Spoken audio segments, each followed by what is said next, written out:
Você só tem o momento presente, e o presente é um presente precioso. Para mim, isso é um grande aprendizado. Agora, quando você encontra uma pessoa que começa a falar para você que aquilo que você pensa está correto, então é sobre isso. Sejam bem-vindos ao nosso podcast Chinelada Sistêmica. E hoje eu recebi exatamente essa pessoa que nessa conversa eu disse, meu Deus, encontrou uma pessoa pensando como eu, que o momento é o presente. E eu estou recebendo aqui o professor Fernando Guerra.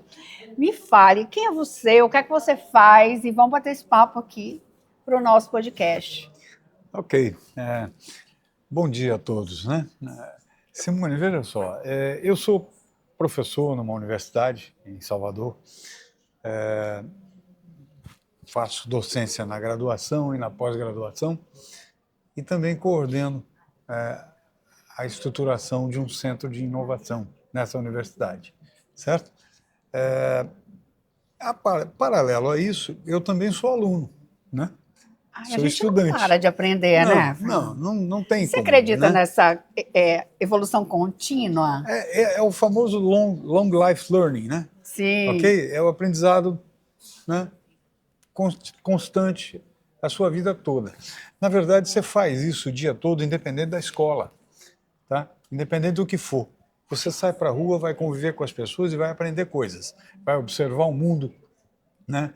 Vai olhar e enxergar problemas segundo sua perspectiva de mundo, tá? Suas referências, e vai, obviamente, construir ou refletir sobre alguma solução para aquele problema. Certo? Mas tem pessoas que ficam muito mais no problema do que na solução. Você já observou isso também? Sim, já peguei isso. Agora, o que acontece? As pessoas tendem também a criar algumas crenças prévias, né? Alguns preconceitos, né? Sim. Não, mas isso é assim mesmo. Já ouviu essa expressão? Sim, Alguém dizendo, não, isso mas não isso é vai assim mudar, mesmo, não vai isso mudar. Não vai mudar. Bom, não sei. Quem disse que não pode mudar? Está escrito aonde, né? Sim.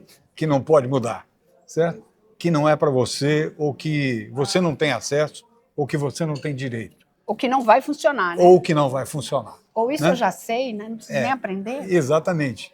Né? Então, esse tipo de situação, isso é uma atitude preconceituosa, isso te trava. Isso faz com que você não saia da caixinha e não perceba as outras skills que você tem aqui dentro que nem sabe que tem. Certo? Porque você não se dispôs, por exemplo, a resolver um problema em 5 horas ou Sim. em 3 dias, dependendo do problema e do valor que ele tem para você. Tá? Ok? Você precisa se dispor. Então, se você escolheu resolver o desafio em 5 horas, a primeira variável mais importante que você tem aí é o tempo. Sim. Você tem que gerir esse tempo da melhor forma possível, certo? A segunda variável mais importante são os recursos que você tem na mão. Você conhece a equipe que tem já? Você sabia previamente dos skills deles? Ou você vai ter que descobrir? Isso significa perder tempo, significa patinar, certo? Ok? Então, isso te produz uma necessidade de construir agilidade mental, pragmatismo, lidar com pressão, entrega de resultado em curto prazo, certo? Agora, isso é uma dor no empresariado de forma geral, porque ele não seleciona adequadamente, ele não entende o que esse cara sabe fazer de verdade, ele não tem gestão de tempo e ele não tem processo e nem mentalidade. Isso. A maioria das empresas é conduzida de forma madura, né? Eles resistem a contratar um profissional que seja especialista nisso e tal, e quando contratam a peso de ouro, porque o vizinho fez um contrato também, eu vou contratar. Certo? Sim. É mais ou menos modismo, né? Ok? E aí, nem sempre o remédio que é bom para o vizinho é bom para você, certo? Você tem um outro nicho de mercado, um outro produto, uma outra escala, sei lá, um outro padrão de portfólio de cliente, qualquer coisa desse tipo, né? E essas variações têm uma medida de termômetro. Então, aí começamos a encontrar algo comum. Você pode construir OKRs comuns, ok?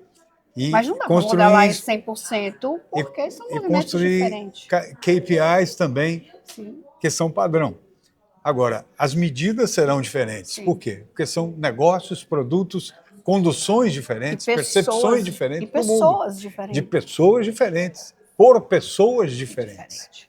Tá? Então, observe quantas variáveis tem aí que as pessoas têm que lidar todos os dias e não sabem, e não percebem, não prestam atenção. E o que você acredita que faz com que essas pessoas enrijeçam o seu processo de observação para isso, assim, como professor, observando, por exemplo, porque a gente está falando de gerações, vamos pensar em gerações aí, a inteligência artificial que está aí, essa nova geração, os conflitos todos quando ele vai para uma empresa, porque de repente ele vai para uma empresa que o gestor ele tem mais idade, mas o colaborador é um menino que está lá na faculdade com um pensamento extremamente acelerado que ele mesmo. E aí, como é que você vê isso como professor? É um desafio isso. É engraçado, é claro que é desafiador, sem dúvida. Na maioria das vezes, por uma questão talvez de desconhecimento, né, ou de formação limitada, o gestor mais velho, mais maduro, vamos dizer assim, não percebe a agilidade e a oxigenação que o jovem pode trazer para os processos e não consegue fazer a sintonia, o match entre a experiência que ele carrega, sim, vivenciada, com a velocidade do outro. Com a velocidade do garoto, ok? Essa conexão, se bem feita e se bem construída, ela se torna uma potência. Você fica o cara que vai, é o time que vai vencer, porque não há melhor forma de você pegar toda a bagagem que você construiu na sua trajetória até aqui e transformar num resultado com alguém que tenha o gás para fazer isso. Porque, na verdade, isso é inovação, né? Sim. Você vai descobrir um monte de inovações aí, né? Sejam nos processos, sejam nas relações, nas entregas, nos produtos, na forma de gerir o produto e tal. E, é claro, você tem o agregado da inteligência artificial, né? Que é uma coisa mais recente. Na verdade, a inteligência artificial surgiu nos anos 60. Só que ela, durante muito tempo, ficou restrita ao mundo da pesquisa científica em alguns níveis, talvez os mais avançados, né? Aí, de uns anos para cá, 10 anos para cá, essas grandes big techs começaram a aplicar inteligências artificiais em tradutores, em corretores automáticos, etc. E aí se descobriu que havia um mercado para isso. Pessoas dispostas a comprar e pagar a licença para operar uma inteligência artificial. Virou negócio. Virou um negócio, virou um business, né? Aí a primeira estratégia deles qual é? Oferece para você o acesso gratuito, para você entregar conteúdo para a inteligência artificial. Sim. A segunda etapa é te oferecer o plano Pro, né? Para você pagar. Para você pagar e ter uma ferramenta mais completa, vamos dizer assim. E automaticamente você tem o negócio gerando monetização, né? Gerando uma escala e tal. E claro, como a inteligência artificial tem uma capacidade para processar dados, né?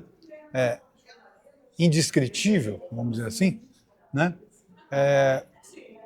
Ela consegue fazer muito mais processamento do que nós conseguimos. Sim. Embora ela não pense, né? Aí você precisa usar você tem que ensinar a sua habilidade, então, competência. O nome de mercado que se escolheu, inteligência artificial, também é um nome para mercado, porque na verdade é aprendizado de máquina. Sim. É o famoso machine learning, certo? Você ensina para a máquina e ela vai fazendo as acumulações, né? É claro que isso tem desdobramentos? Tem.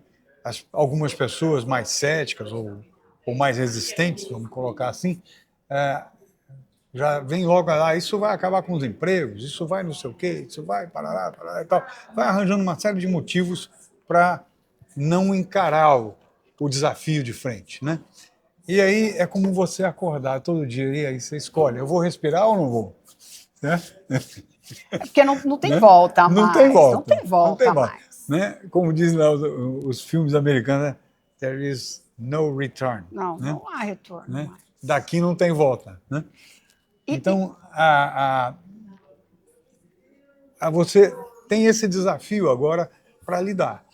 As pessoas precisam vencer isso, romper essa barreira da crença limitante, sair da caixinha e construir Agora a nova lá. percepção.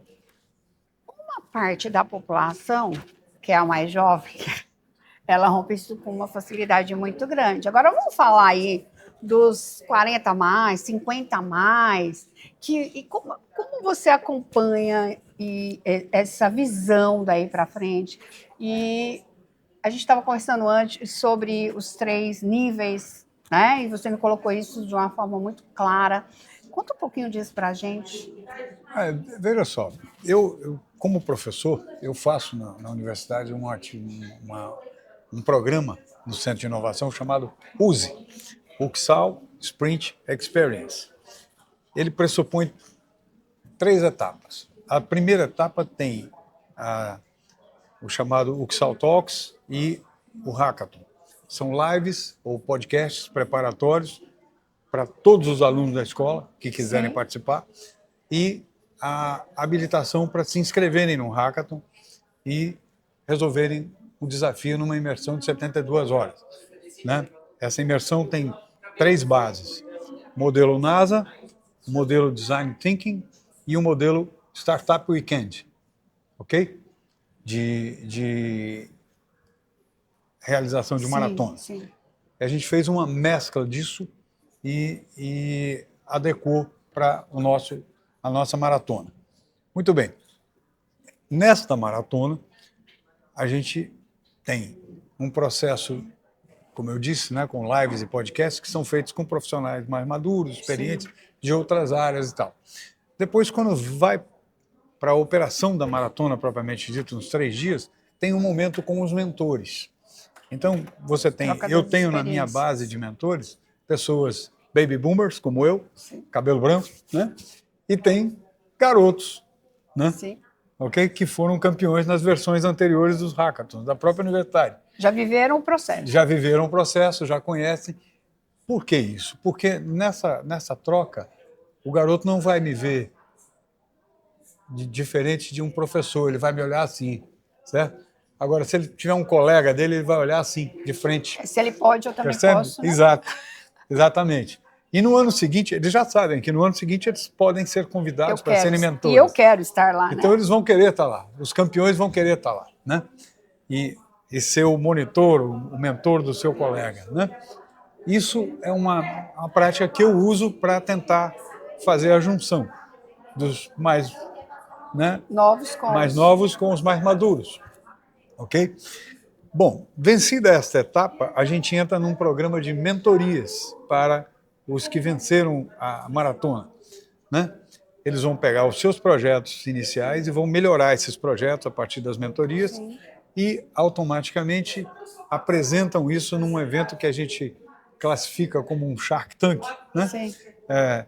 Que é uma banca de empresários, de instituições, de investidores e tal, que vai lá avaliar esses projetos. Os mais bem pontuados são convidados a um programa de incubação. Aí começa a transformação.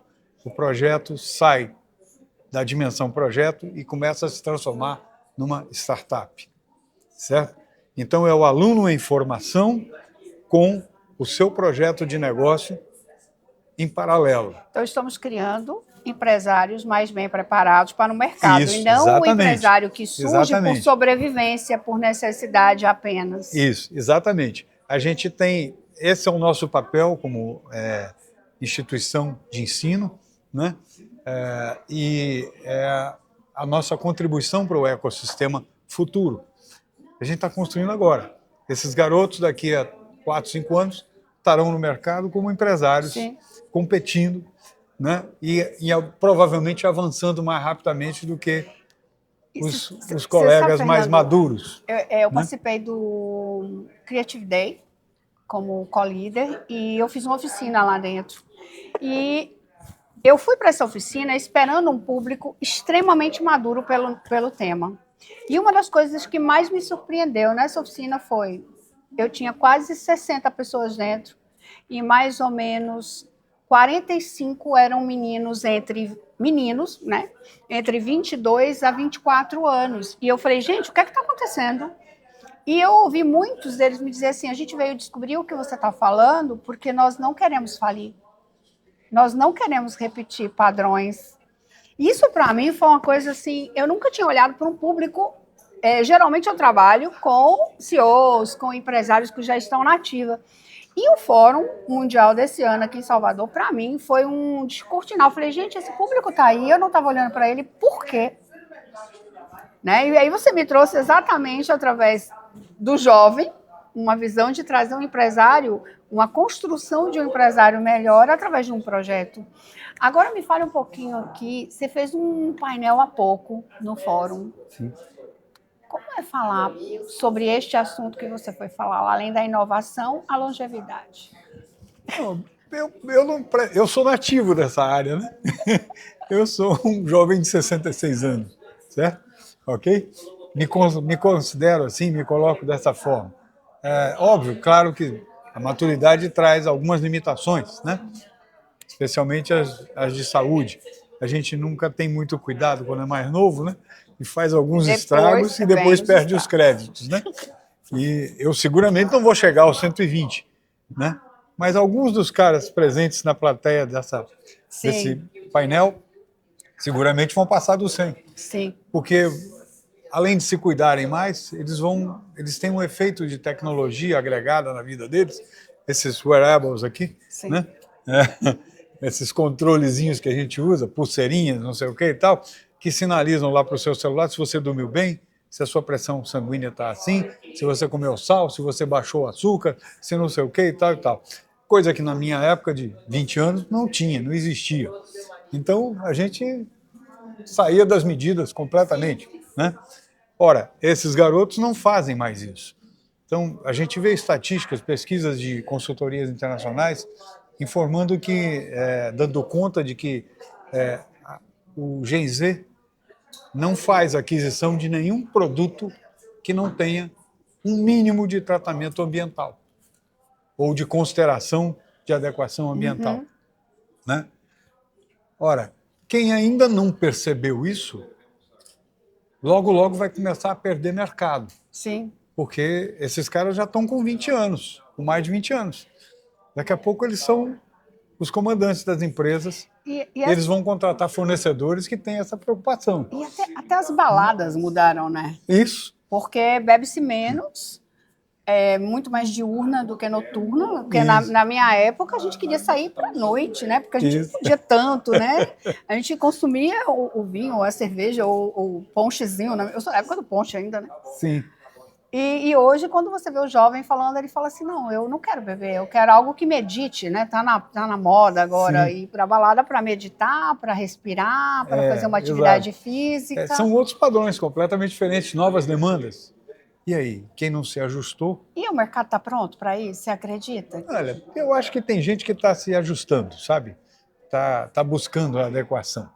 Ainda há resistência, claro, como em tudo que é novo. E as universidades? Está pronta para essa geração? O que você acha? Não, nenhuma instituição ainda tem cultura disponível para esse tipo de novidade. Elas estão se ajustando, mas as instituições todas são as primeiras a buscarem isso, porque elas percebem isso na demanda de formação, né? Sim, o que eu vou entregar para o mercado? E tem surgido novos cursos, novas adequações, informações. Tem surgido transformações nos conteúdos dos cursos. Sim. Tá?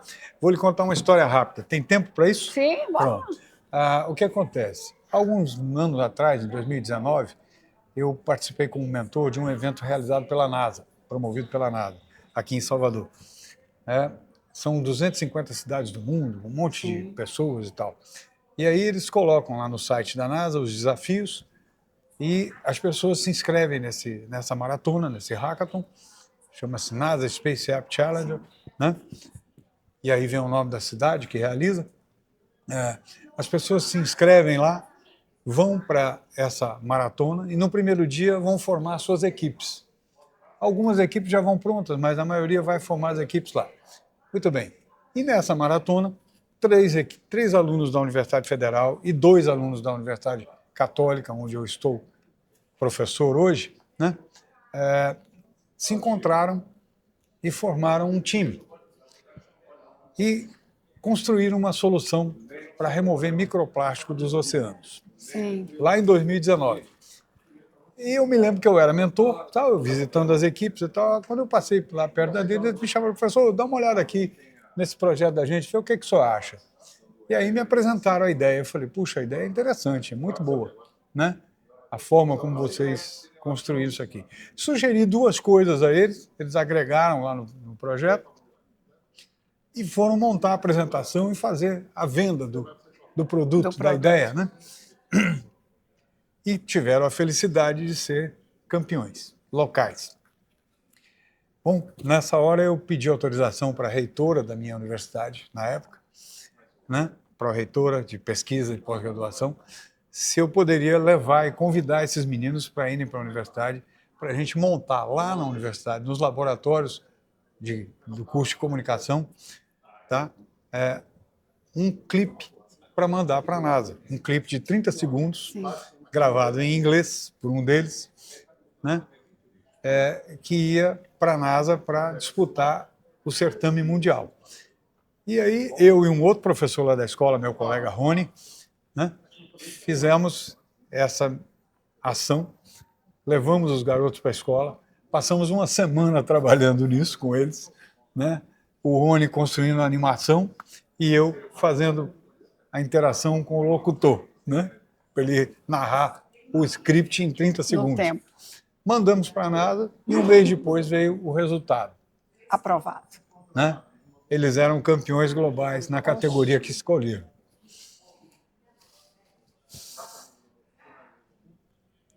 Como você se sente nisso? É um misto de muitas coisas, porque são histórias com sagas muito, muito ricas e cheias de provações, né? 3 desses alunos eram alunos muito carentes, né? E isso faz uma diferença monstruosa, porque esses garotos não teriam uma oportunidade se não tivessem na nossa universidade, tá? Os de lá da minha universidade, né? A mesma coisa na UFBA, se não tivessem na cota da UFBA e tal. Então, isso faz diferença, né? E é aí que eu vou puxar um gancho disso, que é a emoção dele em falar sobre um projeto, porque é a emoção de um professor, é a emoção de um mentor, porque o que você entrega é o melhor que você tem para o teu aluno. E eu me coloco e me emociono com a sua história e com o seu sentir, porque é como educadora eu penso, que é a entrega. E a materialização disso é legado. E foi o que você plantou, foi o legado. Eu e os outros professores, eu e os outros professores convidados, vivenciamos uma experiência incrível. E é como a gente já conversou, Simone. Tá? Sim, não há nada que... me emocionei lá e me emocionei aqui, entendeu? Não há nada que remunere isso. Não há salário que pague esse resultado. Não há. Eu não consigo imaginar uma forma de remunerar esse resultado, sabe? Eu acho que é uma oportunidade única. Todos devem experimentar, todos devem tentar. Seja no hackathon da NASA, seja no hackathon desse que você teve aqui em Salvador, nessa maratona e tal, seja no da Universidade Católica, seja em qualquer um que for apresentado a você. Sim, certo? É uma oportunidade que você não deve descartar a oportunidade. Isso é tão forte que os meninos lá, os alunos, coordenados por um professor que foi meu aluno, sim, tá? E estimulados por ele, criaram uma liga de maratonas na universidade dos alunos de engenharia de software, né? Chama-se LAMIT, exatamente para competir em todas as maratonas para ganhar. E já ganharam várias, certo? Já tiveram várias vitórias. Professor, se o senhor tivesse que voltar no tempo na sua vida, o que você faria de diferente que você não fez? Eu teria começado a ser professor há mais tempo. Eu comecei em 2015 na Universidade Católica, estou lá desde então, mas eu teria começado há mais tempo. Sabe, quando eu comecei a dar aula, nada... Como? Eu tinha 19 anos quando eu comecei a dar aula. Pois é, não há nada que seja mais prazeroso do que isso. Ensinar. Estar com meus alunos na sala de aula. É. Eu não saio de casa para trabalhar, eu saio de casa para ir para o parque de diversões, certo? Eu vou me divertir. E aí... Eu aprendo com eles, eu ensino coisas para eles e tal. A gente transforma as vidas dessas pessoas. O que você deixaria... E eles transformam a minha também. O que você deixaria para as pessoas que estão assistindo? 3 passos que você deixaria como professor, como ser humano, para quem está assistindo e está buscando transformação, mudança, crescimento. O que você deixaria de 3 passos que essa pessoa poderia fazer que talvez ela não tenha percebido ainda com a tua expertise e experiência de vida? Eu não sei se receita de bolo funciona bem, né? Porque a gente... Mas eu vou sugerir. Desculpem aí, viu, pessoal? Eu estou aqui enxugando minha emoção, né? Quando eu falo desse projeto, isso mexe comigo muito. Eu não acho que haja uma receita de bolo, porque cada um de nós é diferente, é uma complexidade irredutível, né? Mas eu diria que você tem que se manter aprendendo sempre, se manter disponível para mudança, para evolução, quebrar esses preconceitos todos que a gente tem, preconcepções todas que a gente tem, né? E se cuidar, né? Porque você precisa viver muito, né? Você precisa fazer muitas realizações. Todos, não sou só eu, qualquer pessoa, sim, né? Sim. Todos precisam. E a gente conversava mais cedo sobre aquelas 3 áreas de negócios que são interessantes para as pessoas como eu, 60 a mais, né? Você tem as chamadas Age Techs, que são as empresas de tecnologia para, né, pessoas mais idosas. Você tem o Lifelong Learning, que é o aprendizado contínuo, né, o tempo todo, contínuo. E você tem as fintechs, tá, para os mais maduros. Cada uma delas tem um foco diferente, né? Então, as edtechs vão cuidar de automação para os lares onde essas pessoas vivem, de devices que vão monitorar a sua saúde e tal, e controlar a sua vidinha, né? O que você tem que fazer agora, se é ginástica, se é corrida, se não sei o que e tal. Depois você tem o lifelong learning, que são processos novos de aprendizado, um tratamento andragógico adequado, né? Para você poder fazer a entrega adequada. E, no fim, um programa de gestão patrimonial financeiro que garanta a tua manutenção, né? Porque essas pessoas precisam continuar consumindo, continuar vivendo, continuar pagando as contas. E é um público seletivo, que foi o que a gente conversou sobre isso, né? É um público que já tem alguma renda e que precisa criar um mecanismo para regular essa renda, né? Agora, você acredita que aposentar é parar? Não. Porque eu não me vejo aposentada tricotando. Já me perguntaram, quando é que você vai se aposentar? Eu falei, eu não vou me aposentar, não. Eu vou lá falar com o INSS para ver se ele paga lá um negócio para mim, mas eu não vou me aposentar, não. Para mim, aposentar significa parar, e eu não vou fazer isso. Eu não vou fazer isso. Eu vou morrer dentro da sala de aula dando aula. Vai parar, assim, o professor parou. Pum, sabe? Algo assim, sabe? Porque eu não consigo, não dá. Sabe? Eu também não me vejo nessa forma, quando eu estou em casa, sábado, domingo, feriado, dia santo, essas coisas que a gente... O tempo que você não está na atividade, na escola, na universidade, eu estou produzindo o tempo todo. Estou interagindo, produzindo, fazendo entregas.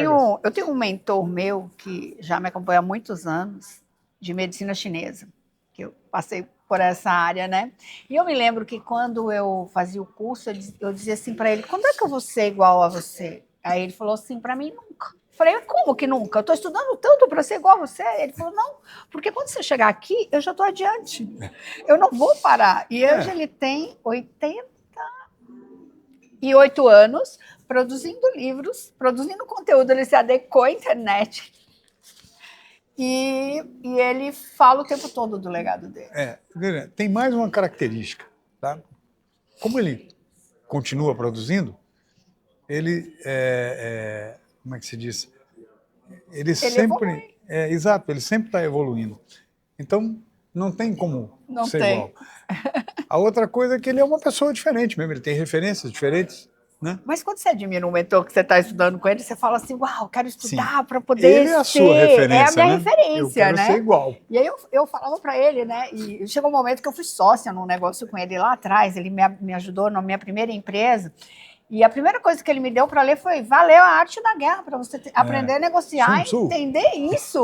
Né? Aí eu falei assim, professor, mas eu estou coordenando aqui a pós-graduação sua de medicina chinesa. Ele falou, pois é, mas eu vou usar os 5 elementos para você tomar uma decisão. E se você não tomar uma decisão agora, corto eu você. E eu dizia, poxa vida, como é que se gerencia dessa forma? Ele falou assim, é o pensamento chinês. Ele é em cima de 5 elementos e acabou, Valeu a Arte da Guerra. Bom, gente, eu quero agradecer você que está em casa por estar nos vendo. E, Fernando, faça suas considerações finais aí. Bom, eu é que agradeço a oportunidade de estar aqui interagindo com Simone, né? E, claro, a gente fazendo aqui, tentando fazer a melhor entrega de conteúdo possível. E nós buscamos sempre aprender, transformar, né? Realizar e, principalmente, nos adaptarmos, sabe? Todas as pessoas precisam perceber a dimensão dessa palavra, adaptação. A gente faz isso todo dia e nem percebe. É isso. Obrigado, Gratidão Simone, por você ter vindo, aceitado esse desafio, porque para mim foi desafio falar com uma pessoa que eu fiquei super fã, viu? Quero colar, não vou sair de perto mais. Gente, muito obrigada por você estar aí. E lembre-se de se lembrar do seguinte: inspirar, impactar vidas é o que move você, talvez, e você nem descobriu ainda. Fique ligado para a próxima edição do nosso podcast Chinelada Sistêmica.